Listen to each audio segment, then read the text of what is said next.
Hello everyone, कैसे हैं आप सब। तो आप सभी का स्वागत करता हूं आपके अपने यूट्यूब चैनल गेनर एकेडमी पे। तो आज हम डिस्कशन करने वाले बायोकेमिस्ट्री का एक छोटा सा टॉपिक जिसका नाम है प्रोटोप्लाज्म। प्रोटोप्लाज्म के बारे में आपको बेसिक से इंट्रोडक्शन देने वाला हूं इस वीडियो के अंदर। तो चलिए ज़्यादा टाइम वेस्ट ना करते हुए हम अपने टॉपिक की तरफ चलते हैं। तो फर्स्ट ऑफ ऑल, प्रोटोप्लाज्म होता क्या है। प्रोटोप्लाज्म जो है एक slimy viscous living colloidal substance है जो कि सेल के अंदर पाया जाता है। तो इसको दो पार्ट्स के अंदर डिवाइड किया जाता है। सबसे पहला साइटोप्लाज्म और दूसरा है न्यूक्लियोप्लाज्म। साइटोप्लाज्म क्या होता है? साइटोप्लाज्म जो होता है डार्क डेंस पार्ट होता है सेल का। और जो आपका न्यूक्लियोप्लाज्म है, न्यूक्लियोप्लाज्म क्या रहेगा?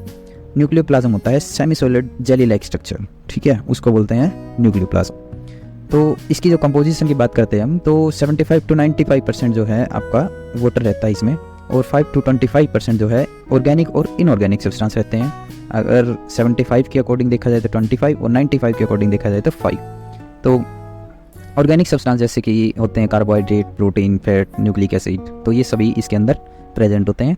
और इनऑर्गेनिक सब्सटेंस की अगर हम बात करें तो इनऑर्गेनिक सब्सटेंस के अंदर कैल्शियम आयन, मैग्नीशियम आयन और ये सभी, सोडियम, ये सभी इसके अंदर पाए जाते हैं, ठीक है। वो और भी बहुत सारे एग्जांपल आप इसके अंदर दे सकते हैं। तो जो इनकी जो परसेंटेज है वो वेरी करती है।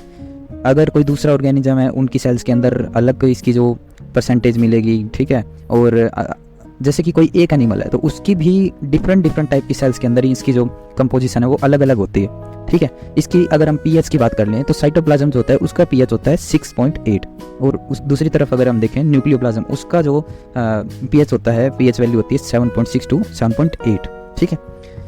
और प्रोटोप्लाज्म जो है कोएगुलेट हो जाता है हीट करने से। कोएगुलेशन का मतलब आई होप सभी को पता होगा। कोएगुलेशन का मतलब क्या होता है? कोएगुलेशन का मतलब होता है क्लोट्स बनना, ठीक है।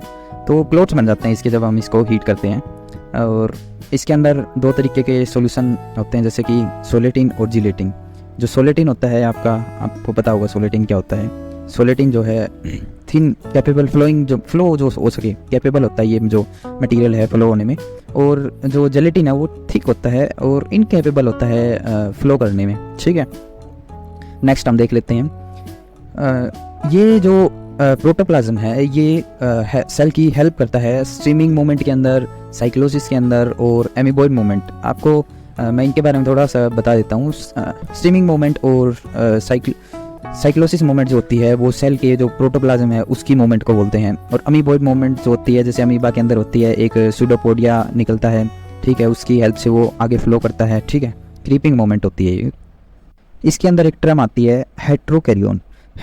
तो हेट्रोकैरियोन क्या होता है? हेट्रोकैरियोन जो होता है एक प्रोडक्ट होता है प्रोटोप्लास्ट का, जो कि दो सोमैटिक सेल की फ्यूज़न की बाद बनता है। जब दो सोमैटिक सेल फ्यूज़ होती हैं तो उनके बाद में जो प्रोडक्ट बनता है उसको हेट्रोकैरियोन बोलते हैं। हेट्रोकैरियोन के बारे में थोड़ा सा और बता देता हूँ मैं आपको।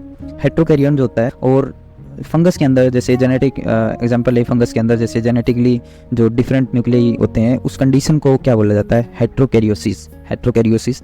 फंगस के अंदर जो जेनेटिकली डिफरेंट न्यूक्लियाई होते हैं उनकी जो प्रेजेंस है, ठीक है, उसको बोलते हैं, उस कंडीशन को बोलते हैं हेट्रोकैरियोसिस, ठीक है। और हाँ, इसके बारे में मैं आपको एक पॉइंट और बताना भूल गया। तो जो प्रोटोप्लाज्म जो है ये किन्होंने डिस्कवर किया?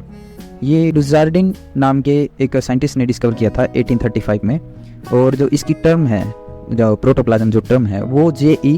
पुरकिंज ने दी थी 1839 के अंदर, ठीक है। आई होप इन्फॉर्मेशन आपके काम की होगी। Thank you very much.